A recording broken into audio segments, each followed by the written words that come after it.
I doubt that any one of us gets up in the morning, or even earlier in our life when we're looking at our future, and says, when I get older, I want to be mediocre. Or saying about today I'm going to strive for mediocrity. I'm going to strive just for the minimum that I have to do in order to get through. I mean, no one would do that. And it doesn't mean that we reach a point in our life sometimes and we can't go any further or we can't get any better. What it means is that we can never stop trying. So, for instance, my best golf game ever was an 80. But that was only 9 holes. But that's okay. That's okay. I tried, you know. And in bowling, a 300 over 6 different games. You know, you add it all together. Even I started fly fishing a few years ago. And in that time, I've caught 2 fish fly fishing in the Cana de Gwinnett. One was this big, and the other one was this big. But I still fly fish. And so it doesn't mean that we just quit just because we've reached a point where we don't think we can go on anymore. We are going to have those days where we are just mediocre. And that's just the way it is. But that shouldn't be every day. And we should never stop trying. Now, I bring these examples forward because many of us have accepted this within our spiritual life. I come to Mass, I participate in the life of the church as much as I can, but I'm just kind of on autopilot. Or maybe I'm in a rut. Have you ever noticed, you know, there are many people and you'll say, how are you doing? And if they're honest, they might say, I'm okay. And then we just, okay, great. And we just kind of move on with that. I'm okay. I have never lived in a time when so many people are just okay. And maybe it means before people were just throwing out and saying, I'm great, thank you for asking, or I'm good. But it seems like we're just in this bog to a certain extent, at least with our spiritual life. And we can't get any traction. And this can happen for any number of reasons, but I think often Lent as a reminder to us means this is the day that I'm going to change. This is the year that's going to be better for me. And so we experience this great conversion and we decide, I'm going to give up this, and this, and I'm going to do this, and this. And by day 2, we've already been defeated. We look too big. We try too much. We're trying to be like those saints who are so ascetic or poor or holy. But what we forget is you're not a saint till you get to heaven. So these people tried the best they could, and every now and then they would have had a mediocre day. But they tried the best they could. And all of us are saints, not yet. And so what is so important for us is not to say, I'm always going to be like this, nothing is ever going to change, I can't get any better because of an addiction or a habit or just a cycle of sin that we see. That we take it a little piece at a time. There is something to be said for, accept the things that I cannot change the things I can, and the wisdom to know the difference. There's something to that. There is something to be said for one day at a time. So that if we got up this morning and we made it through the whole day and we said, oh my gosh, I didn't do that sin today. One day. And now tomorrow is the next day. And maybe tomorrow the temptation comes up and it goes from day at a time to an hour at a time to a minute at a time. But if we get through that, then we have another day. But for whatever reason, we begin to think, well, I fell, and now there's no getting up. See, I'm in the same cycle again. Very few people have a life-altering conversion that changes their whole frame of mind and continues throughout their life. St. Paul, he was struck down. If you look at St. Augustine, it took 27 years. If you look at some of the other saints, or many of the lives we don't know, that they struggled with their own sinfulness. It takes so long. So for us normal folk who aren't saints yet, this is going to be a lifelong struggle, but we cannot wake up in the morning saying, today I welcome mediocrity. Because God does not do that with us. St. Paul says it. He says he has given us the grace that we need So he never takes a day off. He never takes a vacation. He never says, that wayward soul isn't worth my trouble. I don't have time for this, ever. And so he supplies us with what we need. We have to supply the other part of that. And what does that demand of us? The same thing it demanded of Abram. He says to Abram, you see this life, you see your herds, you see this nice land you have and everything else, I want you to leave it. And not only do I want you to leave it, I want you to go to a land where you've never been before, with whom you know no one. You have no neighbors, relatives. I want you to leave what you know is your life right now. You leave that behind for something greater that I have in mind for you. And that is what we call the sacrament of reconciliation. So we've talked about baptism last week as the gateway to the sacraments. Baptism is the first sacrament of reconciliation because it takes away original sin and all sin. But we also need that reconciliation. We need to fuel up every now and then. We need that constant pep talk that will bring us back into God's good graces. See, the sacrament of reconciliation is not for the church. It's not for us as priests. It's for the faithful to be reconciled to God.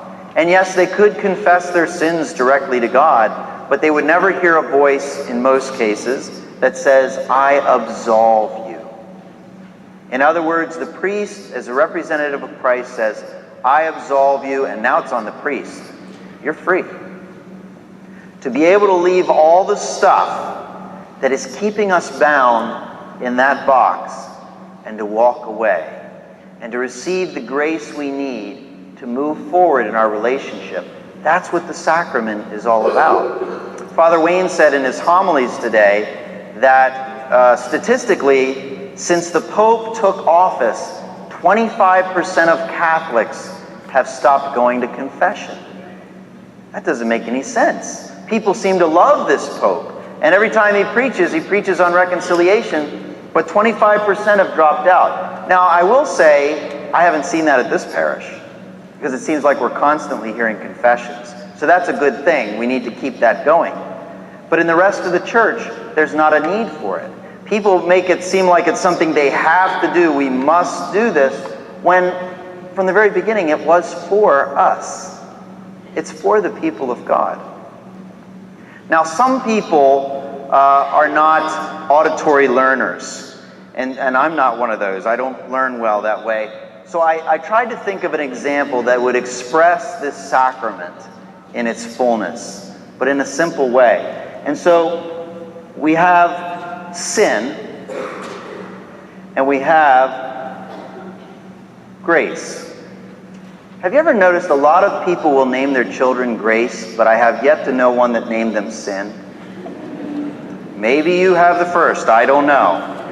It's interesting to me that in Spanish, sin, means without.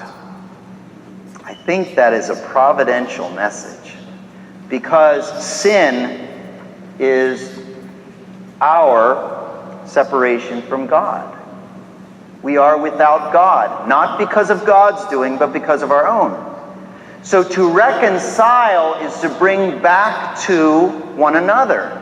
It's to repair that relationship, because who wants to be without God? Nobody. Nobody wants to be in sin, or nobody wants to be seen without. So what happens is, so often, we are searching, because we're not full up. This thing is not full up. Although the person is smiling, they're not full up. And so we search around for that one thing that we think is going to quench our thirst, that is going to satisfy our appetites, whatever they might be, and satiate us. And you know what? It looks quite innocent. It looks clean. It looks clear. It looks like it might even be good for us. And so we see these things, but what we find out is when we consume these things, a change occurs. And it's not a good change. It's actually a stain. And like any stain, like if you put a stain into water, there is no part of the water that is without the stain. It just leaches itself into everything. And you know as well as I do, once you put a mixture in like that and it's stained, you can never get that pure again. We can't do it in this life. We've tried it, especially with a stain that we didn't want. We've tried to get that out, and there's no way to do it. The sacrament of reconciliation acknowledges the fact that we did not want to hurt God. We just picked the wrong thing. In fact, the ancient Hebrews used the word chata'ah. And chata'ah, for sin, literally means missing the target with a bow and arrow. It's a beautiful image of sin because it's saying we were aiming for the target, but we missed. We were aiming for something we thought would satisfy us, something that was necessarily good and good for us, and we missed the target. And so now we are in stain, and there's no possibility of ever revoking that. Now, I am here to tell you that the miracle of the sacrament of reconciliation is that it can pull stain even from that. The problem is we don't believe it. And I will tell you, one of the saddest things is when people will go to confession and confess the same thing over and over again, but they have not done it over and over again. They might have done it when they were 15, or they did it when they were 20, and every confession they confess this over and over again when it was forgiven the first time. That's sad, because if we do not believe it, how can we possibly believe that we can ever get better? And the good news is we can get better. I think it requires a few things. First of all, it requires grace. Without God, we can do nothing. So it's going to require the grace. The second thing is it's going to require the trust that Abram had. That I'm going to put my old life behind. And really, that's the qualification for the sacrament. We have to be sorry for our sins, we have to confess our sins, and we have to try to do better. Did you hear that? Try to do better. Try to change our life.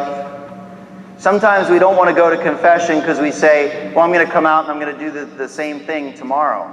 Can you read the future? How do we know we're going to do the same thing tomorrow? There's always possibility. And we look at our life and we say, no, it's impossible. There's no way I can change.